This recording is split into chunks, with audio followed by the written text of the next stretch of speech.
So you've got this Huntley, haven't you, on the telly? He's now in a safe house. He's done all these interviews. Well, the thing is, if you do an interview and you put yourself out there to the world, you know, big wide world out there, people looking, people on YouTube looking, someone's going to recognise you, and someone's then going to come forward and say, hang on a minute, he is not right, is he? He has done, there were so many, I think several Grimsbury residents said that they recognised Huntley from this TV thing, and also that he was, he had been accused of several rapes and several rapes, not just one and got away with it, several, over several years, different times, different people, he had got away with it. So now they know, hang on a minute, we have a rapist. We have a rapist on our hands now. But they didn't know at first. And then they find out, don't they, from this also, that even though Maxine Carr had said that she was in Soham that weekend, even though other people had tried to say, oh no, you was away. No, now you have the whole of Grimsby, people ringing up. No, she was here. She was out. She was in the pubs. She was there. So she can't be in two places at once. So now all their lies are starting to come down. All of them. Because these people are stupid, thinking that because they're sticking up for each other, I'll give you an alibi, you give me an alibi, everything's going to be okay. Well, it doesn't work like that. Evidence doesn't work like that. Especially when you're a rapist and you've attacked people. So people know your face. They remember your face. Now you've got Maxine Carr with a rapist. Really, he's not very well liked in Grimsby. People are going to remember your face. They're going to remember whether you was out or not. They know you. They're going to tell on you. And that's exactly what happened with this pair. So on the same evening that they was moved to this safe house, the police then conducted a much more thorough search of their home. Now this couple, when they was moved to safe houses, they were moved separately. They wasn't allowed to be together anymore. That was it. There was no more contact for them. They were now under investigation, and there was no way they were going to spend any time together. So these were at separate, different places to keep them well apart so that they couldn't make up any more stories. But at this point, that the police were then searching the home in Soham village and in the college there, because this is where he was a senior caretaker, and this wasn't his home. This belonged to the school. So there's, you know, they had rights to go in, and they had rights anyway to go in because the man had lied. He was now really 100% suspect, with much more than circumstantial evidence, I think, coming at him at this point, and so was she. It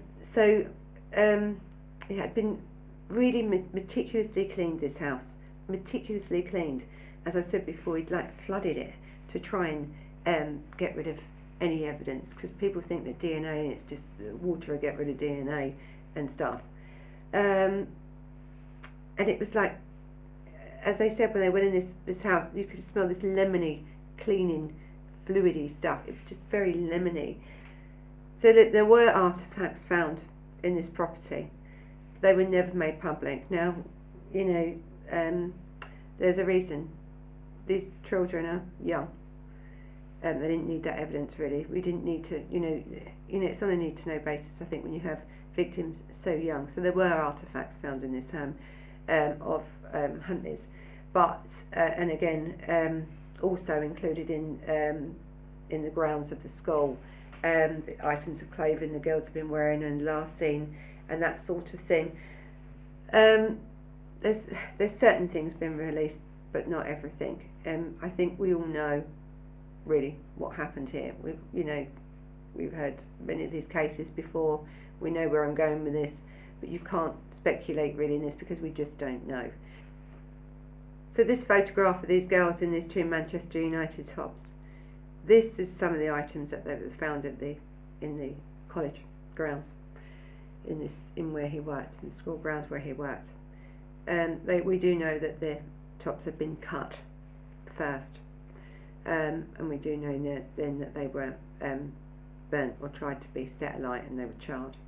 So even though he tried to burn this stuff, destroy evidence of their clothing and stuff, there was fibres found on his clothing that matched fibres from, or provided by the clothing, made a precise match to the clothing of Ian Huntley at that time, and Huntley's body, and also lots of clothing and articles and stuff they took from his home. Furthermore, his fingerprints were recovered from the bin. So where he had tried to get rid of all the stuff and burn it, they actually still recovered his fingerprints even after being burnt. They still got him on that. So on the 16th of August, Huntley's car was then taken away. Detailed forensic examination was because they needed to, because we know he dumped these bodies. They knew he dumped these bodies. You weren't just going to walk down the street with two bodies. Even if you tried to burn them and everything else you've tried to do to them, you still have to get rid of these remains. And so they knew he had been in the car. And again, it was extensively cleaned, this car, inside and out. He'd also changed the tyres on his car as well. He'd done everything he could not to get caught. So there was this like brick dust, it's a distinctive mixture of brick dust that was found in there. The back seat, car covers, chair covers were missing. You know, there was lots of stuff in this car that he couldn't get rid of, because, you know, you can't get rid of everything. But he really tried. He really tried. You know, removed it, cleaned it, new tyres, absolutely anything you could do to this car, he had done. So listen, having found these children's clothing in this Soham village college, police decided that they really now had to, you know, really arrest him, really charge him with this, and Carr with this murder, because they both knew that they had done it. They just still hadn't found these bodies. They knew this. I think they arrested him under suspicion of abduction and of murder, and that was at 4:30 a.m. On the 17th of August 2002. That was when he was actually formally charged, and so was she, with suspicion of abduction and murder of Holly and Jessica. Listen, throughout all his interviews, and you'll see him on the chair as he sits there and he's either crying or whatever, because they always do that. He was very evasive. He wouldn't answer any questions. There was no comment. He just wouldn't answer anything. He likes to appear to be a bit confused and this emotional, detached from things. He usually looks quite sad-faced, like he wants you to feel sorry for him and stuff. He was, you know, he was trying to forge the symptoms of mental health, but don't they all? Don't they all? Now, you've either got mental health or you haven't, and it's, you know, you can't have mental health just because after you've killed someone, so I've got mental health. It doesn't work like that. For one, you usually have a history of it, really a history of it that people would know about. Two, then you're also then assessed under the Mental Health Act, if they even think you are, and stuff. And so it's not really something they think. This is the mind of a criminal that thinks that he can get away with murder by saying, I'm criminally insane, I've got mental health, you can't blame me. Well, you can blame you, and just because you've got mental health, most of the time now, that's not going to get you off, because if you're medicated and don't take your medication, you're liable, because you should have took your medication. If you know you're a danger and you stop taking that medication, then you are still liable. You may not go to prison, but you will go to a mental institution for the rest of your life. He was trying to get that, you see. I'm mentally ill, you can't put me into prison, because you know, no one likes, do they, a paedophile in prison. We've had all this before, and especially a murderer. That's what he is. But he's also a rapist. He's already raped before. 4:30 a.m. on the 17th of August 2002, Ian Huntley and Maxine Carr were formally really arrested and charged with the suspicion of abduction and murder of Holly and Jessica, aged 10 at the time. At the interview, during this initial questioning and stuff, he was very evasive, really wasn't answering questions, refused to really. He appeared, you know, confused and emotionally distressed. Now, we had heard before about his depression, hadn't we? Because remember we said about the neighbour that saw the mum's friend, the neighbour that saw them in the boot of the car. He was very pale and he was shaking and crying and stuff. He broke down quite a lot. And he'd lost a lot of weight actually during this couple of weeks in this, whether that's stress or nerves of going to get caught. That's what it was. But by this stage, he was showing actually quite a lot of signs of being in some distress, I think.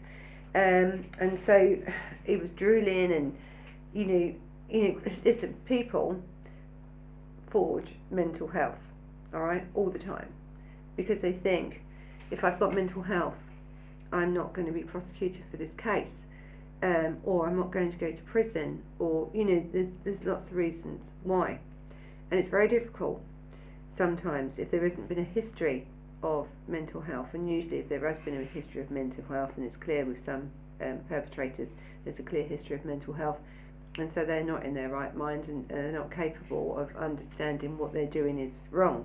Whether Ian Huntley come under that, I wouldn't have thought so. Ian Huntley played the game quite well, I think, up until the point he got caught.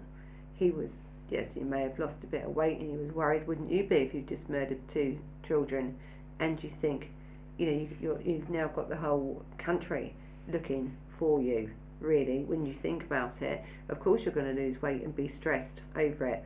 That would be a natural body response. But whether it's mental health or severe mental health, what he tried to claim it was, it's a totally different thing. So I think up until the day he was caught, Ian Huntley was fine.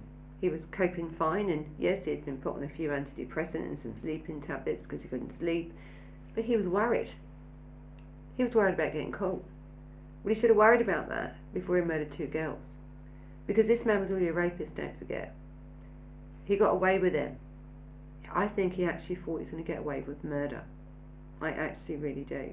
I really believe that he thought, with her help, with her backing him, that he would get away with murder. And that's not how it works out. So because of this behaviour, up and down behaviour, you have to, by law, because you want to try and cover yourself.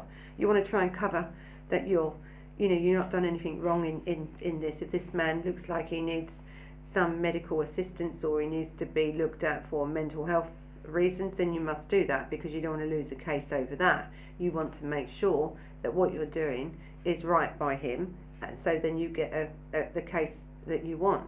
Because the minute you start trying to say, no, he's not got mental health, you're not a doctor. He has to be assessed by 2 medical professionals, lots of other people, to say whether he has mental health or not, and whether he needs to be sectioned under the Mental Health Act or not, for his own safety or safety of others. Because at this point now, this man actually has human rights that we have to look after. I know, it's true, but that's the law, or that's the law how it should be, isn't it, really? And we discuss a lot of cases on here that is not the way. But in this case, the police done everything right, and they then did, take him in and let him get referred to a mental hospital to undergo an extensive psychological evaluation. By contrast, Carl was so quick then to throw this man under the bus. She'd never seen anything like it. She confessed to the detective that she'd lied about her whereabouts, and that her partner's actions on the 4th of August. Of course, she didn't know about it. If she had known about it, she would have never lied for him. He said to her, or so she says, that he had already been under suspicion of rape somewhere else, and so that he knew if this had come up, that he would be called in for this murder. And he told her that he'd washed the bedding and stuff because Jessica had had a nosebleed, so Holly came into the house, sat on the bed and helped Jessica with her nosebleed. Then in the bathroom, one of them hit their head, fell, the other one screamed, so he strangled her. That's what he said happened. Totally untrue. And she says she believes all that, and she only lied because really, he would be he would be done for murder, wouldn't he? Of course he would, because he's a liar. So listen, Maxine gives all this spiel about, he told me, yes, but they came to our house and this, that and the other, the nosebleed and stuff, and then they walked off. He actually didn't tell her he had murdered them, so she says. I must have got that bit wrong. That's for later on down the line. He says, that's what she says that he done. So he was scared then he was going to get pulled into this, even though he had done nothing wrong. At 12:30 p.m. on the 17th of August, a gentleman named, he was a gameskeeper, and it was Keith Parr, I think, or Prayer. He was 48-year-old, and he discovered the bodies, both of the girls, lying side by side in about a 5-foot deep sort of ditch, close to a pheasant pen, and it was the perimeter of the RAF base. You see, so really, I think it's Lakenheath in Suffolk. It's about 10 miles east of Soham. So the thing is, usually with the Air Force bases, is people don't go on them. You don't go near them. You had the fence, and then you'd had the ditch, and that. So usually that's sort of land that you wouldn't go on. But you see, Ian Huntley he knew this area well, really well. Now listen, both these girls have been missing 13 days, so they were in, a state of really decomposition, really. And also, he had also tried to destroy, evidence, hadn't he, on these bodies. So you had that as well. He wanted to, any forensic evidence he was trying to destroy. And then also he had either attempted to burn them bodies there or in that bin where the clothes were. There was no clear footprints or anything like that. There was nothing like that at the crime scene. But despite him trying to destroy this evidence, and to really hinder this investigation, really, because I think perpetrators always think we won't know DNA and stuff. It's hard to destroy, DNA. Especially nowadays when you're going to have, trace DNA. It's so hard to destroy DNA all the time. But they did deduce that there was 2 victims who were most likely to have been both had not died in the location. So they knew the location of the bodies were different to where they had died. Alright, they'd been dumped. They probably died at that home, and they were dumped very quickly after and left out in the open for 13 days. So there were some hairs found, I think, on the bushes around the site of one of the girls, and so that's how they got the DNA off them. And I think it was the following day that the Cambridgeshire Deputy Chief Constable Keith Hodder, I think, released a statement that it confirming that this was the bodies of the 2 girls. So it's very sad, really, and it's very sad for the parents, I think, and that it really was. But I think what comes next with this case is quite sad, because this man should have never been allowed to work in a school. So actually, before I carry on with that, I must say about Huntley. So I think he went to Rampton Secure Hospital, where he was under observation, and while he's under observation, he cannot be questioned at all.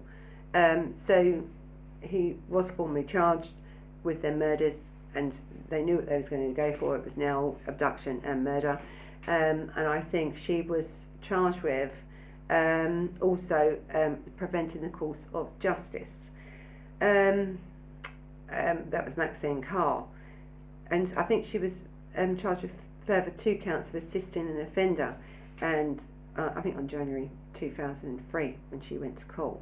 But things changed with her, and her charges changed a little bit, and we'll go into that as well in a little while. So Huntley had gone under all this, mental health stuff. I'm going to, try and get off with this murder and say that I'm insane, and say I'm suffering from mental health. You hear it a lot. So he's been assessed, and after that they came back with, I think resulted on the 8th of October, that Huntley was deemed mentally competent to stand trial. There was no psychiatric issues with Ian Huntley, apart from he was a psychopath and a sexual predator of children. So that was the only thing wrong with Ian Huntley. So then he was about to stand trial. So prior to the murders of Jessica and Holly, Huntley had established really an extensive record of consensual and unconsensual sex or sexual activity with females, many of whom had been beneath the legal age of consent. So I said about rape, and there was a few. Now I don't know how this man got away with so much. Maybe, I don't know, it was the times where something was happening. In 1992 and 2002, he had committed a numerous attacks of physical and sexual violence against women and children, for which he had been legally unpunished. Unpunished at all. I think he got a caution once. I think that's all he got. I think the youngest girl he actually raped was 12 years old. The 11-year-old was a younger girl of 11, but she was attempted rape. For an 11-year-old, even attempt is terrible. Attempted rape. And, 11-year-old. Shocking, really. So this man had a history. So I don't understand how people didn't stop him. Yeah, I just don't get it. It's a string of it. There's a string of offences here. No one did nothing. He had many girlfriends as well, and many of them, probably all of them, that had come forward and actually admitted that being with this man, had said that he was very domineering, he was very violent in the relationship. He'd start off very nice, proper domestic abuser. This one, he'd start off normal, think everything was great, buy you flowers, take you out, be nice. Very, very quickly that changed. This man became violent. He was sexually violent as well. That's what motivated him, was violence and sex. That's what motivated this man. He had no respect for women or children or anybody else, this man. He was a domestic abuser, a violent rapist, a violent child sexual predator, and a paedophile. That's what Huntley was all the way through. These are just some of the cases that I'm telling you about that people have come forward with. As I say, with rape, and especially rape of some of these younger girls, they don't come forward. They really don't. So we don't really know what else he'd done, but what we know he'd done is already enough. And that's before then he ended up murdering Holly and Jessica. Now, because the laws were a little bit different, he was in Grimsby at the time and different places like that, moving around. His father had worked in different schools as a caretaker, so he thought, I'm going to be a caretaker. So he then put in for a job as a caretaker into Soham College and got it. Now this man had no experience either in that, but because he used a different name, you see, when he signed up to that. But even if he didn't, he had cautions. There wasn't really much on his record that was going to stop him getting a job with children, is it? The man really didn't have to, change his name, but he did. So he knew, he was thinking, now the laws are different in this country. Now the law is everywhere, everybody, no matter what town you're in, no matter what county you're in, if you change a job. Actually, when I teach, my police check is I do yearly, so it's paid for, but every time I get a job, whether it's an hour teaching somewhere, they have to check that by law before I can step foot on my own into a classroom with them children. Really it matters no much, because a lot of the people, you could have learning difficulties and stuff like this. You need, when you're working and teaching, you have to have a clean record, but also you have to have a system here. And this wasn't in place at this time, where it was this multi-agency system in place where we could pick up criminals like that. That's all different now. That wouldn't happen now. There's no way that you could use even a false name. They want every name you've ever had, every address you've ever had, every job you've ever had, your national insurance number, everything about you they want on these forms. Because one way or the other, they want to stop you before you get to where Ian Huntley got, was so close to these children that they trusted him. They trusted him. These kids was known not to trust strangers. Ian Huntley was not a stranger to them, was he? He was a caretaker of their school. He knew them. Maxine Carr was their, not teacher, she was training to be a help in the class, and she hadn't got the job. But these people worked with children. These kids liked them, they trusted them, they're people they saw every day. These weren't strangers to Holly and Jessie, were they? They weren't. They knew them. And that's why he got as close to them kids as he possibly could. Now his excuse, or not excuse, I suppose, because he doesn't really say much about it, but I think what people theorise is, because this was a sexually motivated crime, okay, let's get that straight from now. This crime was sexually motivated. She had gone away for the weekend, and he says that when she goes away and then she drinks, she gets flirtatious. And so they think, because she was in Grimsby and he rang her up and said, what you doing? And she said, I'm going out tonight. He became frustrated. He became angry. And then who did he see walking past his home as he's washing his dog? Holly and Jessica. And that's the theory that he likes to use of why he killed them. He killed them because he's a paedophile. He killed them because he wanted to kill them. There didn't need to be a reason. There's never a reason for these people to do what they did. He just did it because that's exactly what he would have done, and it's sooner or later he would have escalated anyway, like he'd escalated there. Being a janitor or or a groundsman at this school gave him access to children. It gave a paedophile access to children, to watch them every day, to know them, to get to know them, to befriend them, to have the opportunity. And that's all a paedophile needs, is the opportunity. And that's as quick as it was. These girls left their house at 6:15, and by 7:10, Jessica's phone was turned off. They were already dead.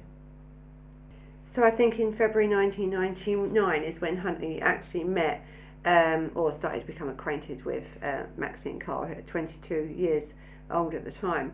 And she was, I think they was in Grimsby nightclub, and actually she was with somebody else at the time. She had been drinking with her former boyfriend, and his name was Paul Selby. And when he and Ian Huntley, this casual acquaintance of Selby's, walks in, and all of a sudden she drops Selby and she goes off with Ian Huntley that night.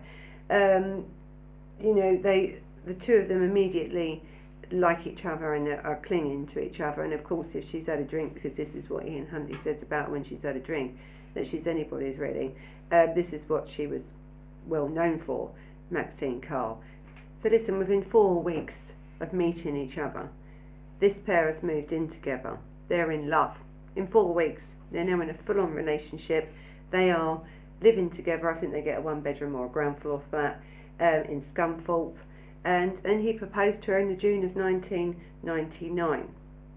Now, as every abuser, let's be honest, in public, he was besotted with her. They were a besotted couple. They loved each other and this, that and the other. In public, in private, he was really, really possessive, and also he was quite emotionally abusive and also physically abusive as well to her on a number of occasions, and often she sort of went off and back to live with her mother to get away from him, but always seemed to go back.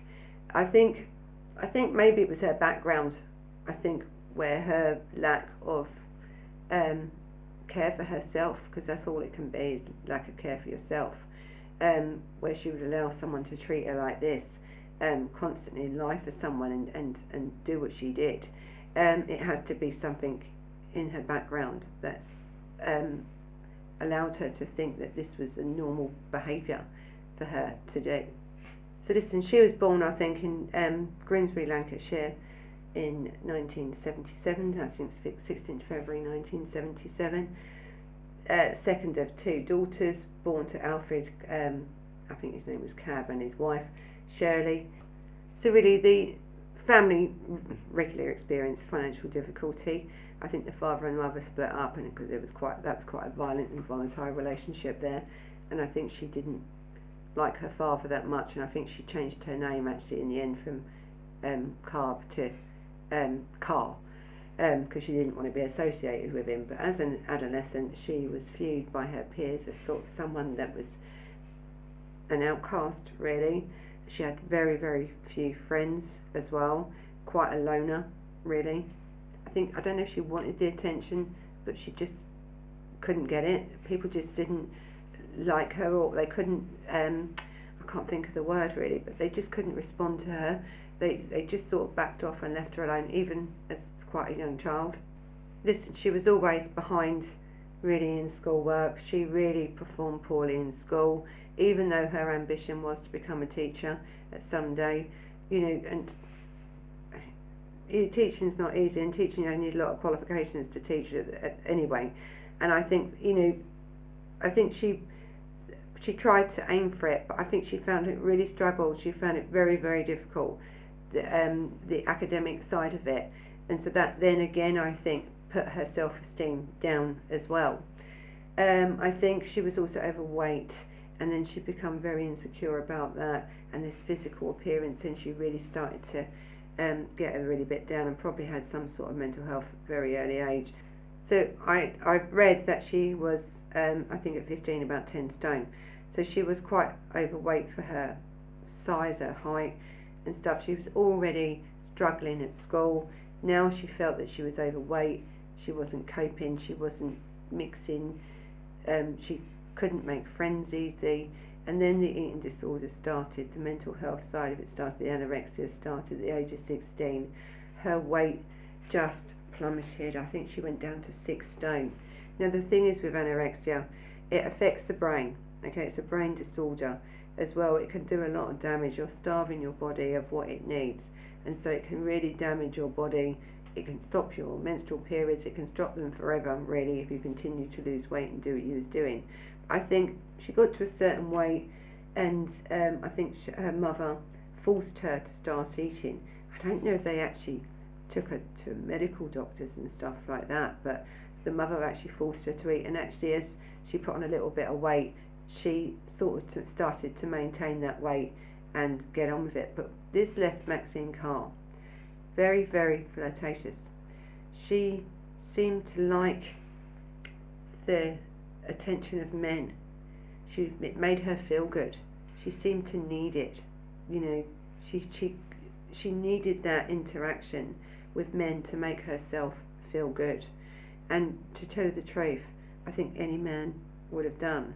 And when she met Ian Huntley, she thought he was very good looking, he was charismatic to her, she felt he was everything that she had been looking for. But throughout their relationships, there were affairs on both sides. So when she tells you something, even with Maxine Carr, you can't believe her. Maxine Carr will tell you what you want to hear to get herself out of something, and so will he. So yes, probably all this could be true, but I wouldn't guarantee it, really. So anyway, then that's when she meets him, and they move off to Soham because she wants to try and be this teacher, and she's a teaching assistant, learning to be a teaching assistant. And she says, really, that's all she ever wanted to be, and that's a relevant point, you see, when we now come on to the next thing about Maxine Carr, about how much and what she would do to still become a teacher, what she would hold back just for her own gain. So in this case, let's sum up, because let's tell you about the aftermath, really, because it's in the aftermath that we learn more about Maxine Carr. But let me first tell you about this 5 Cottage Close, this home where these 2 girls were murdered. We don't know what happened to them, but they were murdered. This house was now, it's literally been destroyed, it's been demolished, and it's now just a patch of grass. Even this village could not even have this house standing there. No one wanted it there. It is literally gone. There is nothing there. And I think the other thing is that they didn't want people coming into the village to look at where it happened. So this house still is no longer there. It is literally was taken to the ground. There's nothing left. And I think a lot of people now, a lot of villages and towns, April Jones's murder, they took the house down as well. Lots of people now are removing the sites of where these children were murdered, and a lot of it is, one, out of respect, but two, to stop people visiting a crime scene, really. So that I better say actually about Huntley's sentence. So I think it was on the 17th of December 2003, Ian Huntley was sentenced to 2 life terms of imprisonment from the High Court, and they later imposed a minimum term of 40 years. 40 years. His girlfriend Maxine Carr, the teaching assistant, all knowingly provided a false alibi. That's what she was arrested for and charged for. She received 3.5 years in prison for conspiracy with Huntley to pervert the course of justice. Straight after this murder, this charge, this sentence that Huntley got, he was, how can I say it? He was just screaming out to the media, really, about how bad it was for him, how bad his life was going to be, that he would have to rot behind bars now, wouldn't he? I've never seen a man like Ian Huntley, who's so self-centered, self-served. You've done 2 murders, you've took away 2 children's lives, but you're saying, I can't go outside anymore now, I'm going to have to be locked up, I've been here now all my life. I mean, did he really think it wouldn't happen to him, that he'd get caught? I think it did. I think that's really what he thought, because he'd got away with so many stuff. And I think the minute we start allowing predators like him to get away with rapes, of a 12-year-old, or attempted rapes of an 11-year-old, or rapes of a 15-year-old, there's many rapes he'd done, without getting prosecuted for it, you're building up, aren't you, in them, this feeling of empowerment in them. They're not going to get caught, and if I get caught, I'm going to get away with it. And he really can't believe that he has got to spend 40 years in prison of his life for these crimes. He cannot understand it at all. He can't believe it. He's devastated. Actually, he's really pissed off, and he has been from day one, about getting this sentence, because he really doesn't think he deserves it. I think he thinks he should be free. I've said it before, and I'll say it again. Ian Huntley is a paedophile, isn't he? So Ian Huntley, as I've said with many, many paedophiles before, when they go into these prisons, they are attacked. Ian Huntley has been attacked so many times I can't count. Really. He's continuously attacked, or he's trying to kill himself, or do something. But he cannot believe, he says, that his life is torture in there. You're torturing him for putting him in prison for 40 years amongst people like that. Okay. But I always say, don't I, to all these predators, probably ain't even been caught yet, this is what you're going to get. Prison is torture for you. Of course it is. They've took away your liberty because you took someone's life. As Ian Huntley seems to not be able to get that fact about that. He's took 2 children's life, and that's why his life is now torture. These kids didn't have a choice. Their life was taken. He had a choice. He didn't have to do it, but he did. So in 2005, I think, was his first attack, where he was scalded with boiling water, and I think that was by a fellow inmate, and that was in Wakefield Prison, and I think the name of the inmate was Mark Hobson. He was injured, and of course anyone who's had boiling water thrown over them is going to be injured. Now, the second attack, of what we know of, was, now, how can I say it, because you're going to love this one. So the second attack, or the following attack after that one, was an attack in where Ian Huntley stated that the prison authorities have not, they have failed in their duty of care towards him. They should have protected him, which is true. It is, but I've said in many of these cases, our British prisons are very understaffed anyway, for a start. Lots of these prisoners are very, very good at what they do and at hiding stuff. It's very difficult to detect, so you can't blame the staff all the time. You can't blame it for lack of funding. You can't blame them for not being there as quickly to save you, but he did, and he won his court case of £15,000 in compensation. £15,000 in compensation he won. He was reportedly awarded £2,500 in legal aid to pursue this claim. So he even got legal aid to to sue the prison authorities, which is government run. So it's government money, taking government money and giving it to a private person. Ian Huntley, that's been convicted of murdering 2 girls. Well, I think that compensation should go straight to his victims fund. Actually, he shouldn't have got any of it.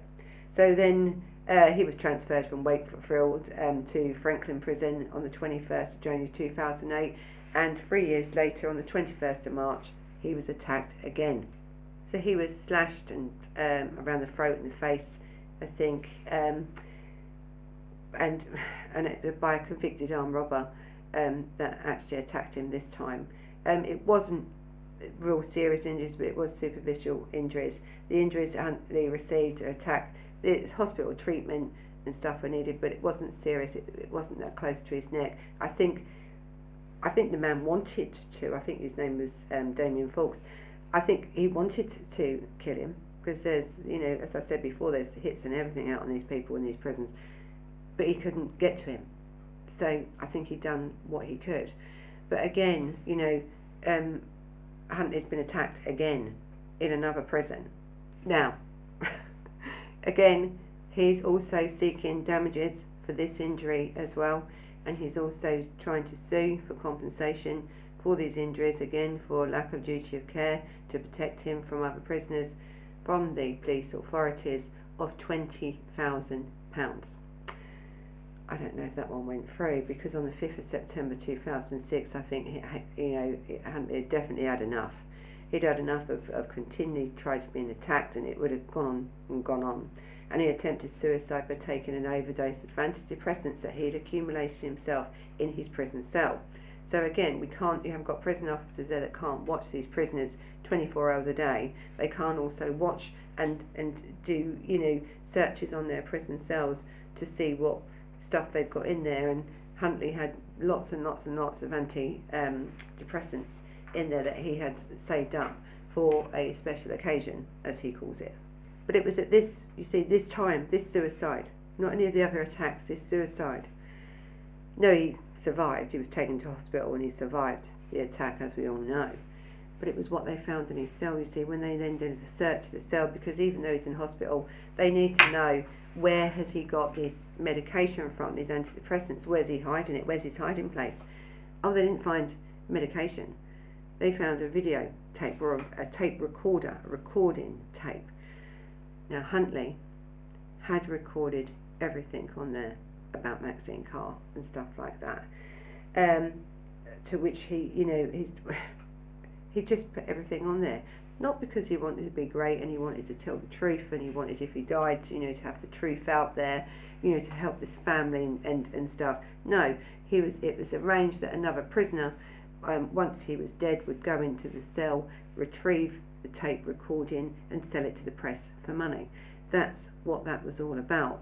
But there was stuff on there about Maxine Carr and her real involvement in this crime. So Ian Huntley states in this deathbed, really, I suppose, confession tape, you could call it, because he actually did want to commit suicide. That's what he tried to do. As far as he was aware, by the time anyone heard this, tape recording, he would be dead, wouldn't he? That's it. He's dead. The man makes the money. Everyone is happy. That's what he thought. But he said about having murdered both the girls, but he also said that he had told Maxine Carr prior to this arrest, prior to any of that, to his arrest, that he had planned to confess. He said to her, I'm going to confess to these murders. He'd confessed to her he'd done it. And he was going to confess. And he says in this tape, she said, no, you can't do that. You can't do it. So she slaps him round the face and tells him to pull himself together, sort himself out. Sort this out. Sort your mess out. That's what Maxine Carr told him to do. Sort your mess out. You see, he states that she didn't want to lose her teaching position that she had yearned for years. And if this come out, that he had murdered these two girls, where would that leave her? So it's said that she's the one that told him where to hide the bodies, somewhere they would never be found, because this was land that no one should have gone on, you see. But listen, we're in England, you know, people don't care. I mean, I walk them dogs across so many fields, I don't know who owns them. I don't know. I don't see any signs. How would you know? But because he went there, he just didn't, he needed somewhere to put them bodies where they thought no one was going to ever find them.